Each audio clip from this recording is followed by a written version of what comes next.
Most people spend 40 years preparing for retirement. They save money, they invest carefully, they imagine the day they finally stop working. And in their minds, retirement always looks the same: peaceful, relaxed, stable. But something strange happens after people actually retire. The life they imagine slowly begins to change. Not suddenly, not dramatically, but quietly, year after year. Because retirement isn't one long chapter, it's actually three completely different phases of life. And the final phase is the one almost nobody truly prepares for. Not emotionally, not psychologically, and very often, not financially. Because for millions of Americans, the most expensive years of retirement are not the beginning. They're the very end. Imagine a couple in their mid 60s, David and Linda. They did what most people were told to do: work hard, save consistently, avoid risky financial decisions. David spent his career working as an engineer. Linda worked in education for nearly 30 years. They raised two children, paid off their mortgage, and slowly built a retirement portfolio. Nothing flashy, nothing extreme, just steady discipline. For decades, retirement felt like a distant reward, something waiting at the end of the road. And when the day finally arrived, it felt exactly how they imagined: freedom. For the first time in 40 years, there were no alarms in the morning, no stressful meetings, no long commutes, just time. Time to enjoy life. They bought a small RV and began traveling across the country: national parks, coastal towns, quiet mountain roads. Retirement felt exciting again, almost like rediscovering life after decades of routine. Financially, everything seemed comfortable. Their savings looked solid. Their expenses felt manageable. And for the first few years, retirement truly felt like the reward they had spent a lifetime working toward. But then something subtle started to change. Nothing dramatic, just small adjustments. Long road trips slowly became shorter. Flights felt more exhausting than they used to. The adventures that once filled their calendar started becoming occasional events instead of regular routines. What David and Linda were experiencing is something that almost every retiree eventually goes through, because retirement quietly evolves in stages, and each stage brings a completely different lifestyle. Financial planners sometimes describe retirement as three phases, not official phases, but patterns that appear again and again in real life. The first stage is often called the go-go years. This is the version of retirement people imagine while they're still working. Energy is still high, health is still strong, and for the first time in decades, time feels unlimited. People travel. They take the trips they postponed for years. They reconnect with hobbies they never had time for. Golf courses suddenly feel busier during the week. Airports are filled with retirees beginning new adventures. Ironically, during this stage, many retirees actually spend more money than they expected. Flights, hotels, experiences. After decades of saving carefully, people finally give themselves permission to enjoy their money. And honestly, this stage can be beautiful, but doesn't last forever, because eventually life begins to slow down. This is where the second stage appears. Slow G. Oh years. During this stage, life becomes calmer, more predictable. Instead of constant travel, people begin spending more time closer to home. Family becomes a bigger focus. Grandchildren visits replace long vacations. Weekend dinners replace cross-country road trips. Financially, this stage often feels manageable.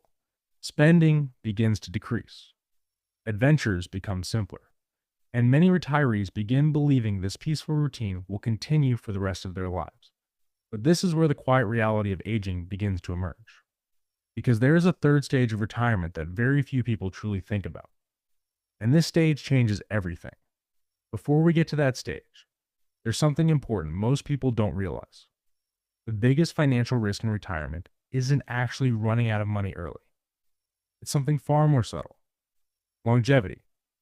People are living longer than ever before. And while that sounds like good news, it quietly changes the entire math of retirement. If someone retires at 65 and lives to 90, that's 25 years without a paycheck. 25 years of living expenses. 25 years of healthcare costs slowly rising. But the real challenge appears when the final stage of retirement begins: the no-go years. This stage usually arrives in the late 70s or 80s. And this is when retirement begins to look very different. Travel becomes difficult. Mobility becomes limited. Independence slowly begins to fade. Suddenly, retirement is no longer about exploring the world. It becomes about navigating healthcare, doctor visits, prescription medications, specialized care. And for many families, this is where the real financial pressure begins. Because healthcare costs in the United States can be staggering. Long-term care alone can cost thousands of dollars every month.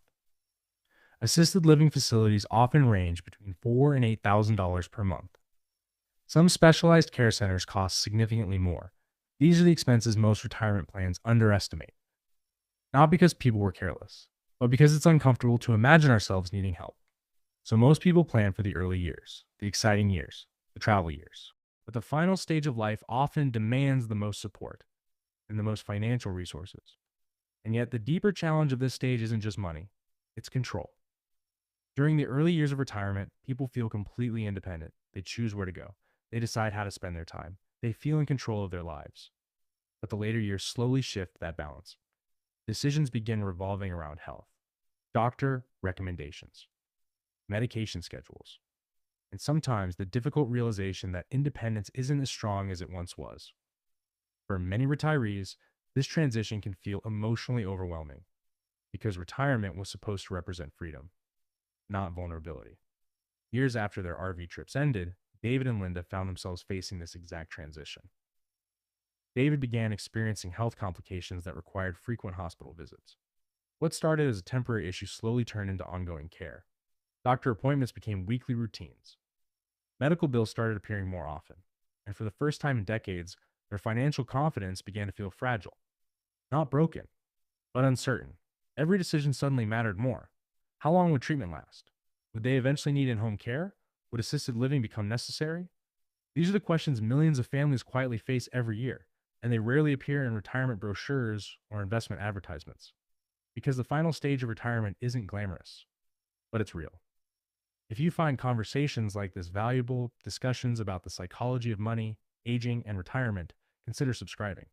This channel explores the financial realities people often avoid talking about, the ones that matter most in the long run. Because at its core, retirement planning was never just about numbers. It was never just about reaching a specific dollar amount, 1 million, 2 million, whatever the target may be. Money is simply a tool, a form of protection against uncertainty. But the real purpose of retirement planning is something much deeper: security, peace, the ability to live the final chapters of life with dignity. Retirement isn't a single destination. It's a long journey through changing needs, changing priorities, changing realities, the go-go years, the slow-go years, and eventually, the no-go years. Each stage brings different challenges, different joys, different financial pressures. But perhaps the most important lesson is this: the success of retirement isn't measured only by how much money remains in an account. It's measured by how well someone adapts to each stage of life, how well they prepare for change, and how well they preserve the things that matter most: family, health, and dignity. Because in the end, the goal was never just to retire. The goal was to live well, even in the final chapter of the story.